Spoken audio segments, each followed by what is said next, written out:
ரங்கராஜ் பாண்டே, மணிகண்டன், பழனி, எழிலரசி, கபிலா விசாலாட்சி, ஹேமவர்த்தினி, நாராயண கோவிந்தன் பங்கேற்கும் சாணக்கியாவின் சில் பட்டிமன்றம் ஆகஸ்ட் 8 சனி மாலை 6 மணிக்கு. இடம் காயத்ரி மஹால், காங்கேயம் ரோடு, திருப்பூர். அனைவரும் வருக. அனுமதி இலவசம். தாவேக அரசு பொறுப்பேற்ற இந்த 2 மாதங்களில் 95% ஊழலை ஒழித்து கட்டியுள்ளோம் என்று தமிழக அமைச்சர் நிர்மல்குமார் தெரிவித்துள்ளார்.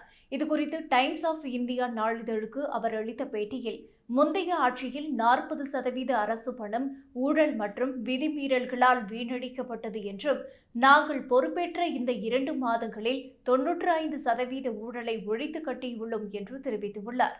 மேலும் மின்சாரத்துறையின் விதிகளை மீறி முறைகேடாக ஒப்புதல் அளிக்கப்பட்ட சுமார் 2500 கோடி ரூபாய் மதிப்பிலான 45 டெண்டர்களை கண்டறிந்துள்ளோம் என்றும், இதுகுறித்து விரிவான விசாரணைக்கு உத்தரவிடப்பட்டுள்ளதாகவும் தெரிவித்தார்.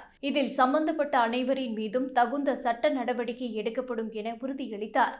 திமுக மீது தொடுக்கப்பட்டுள்ள வழக்குகள் அரசியல் பழிவாங்கும் நடவடிக்கை என்ற குற்றச்சாட்டை மறுத்த அமைச்சர், காவல்துறை சட்டப்படி சுதந்திரமாக செயல்படுவதாக கூறினார்.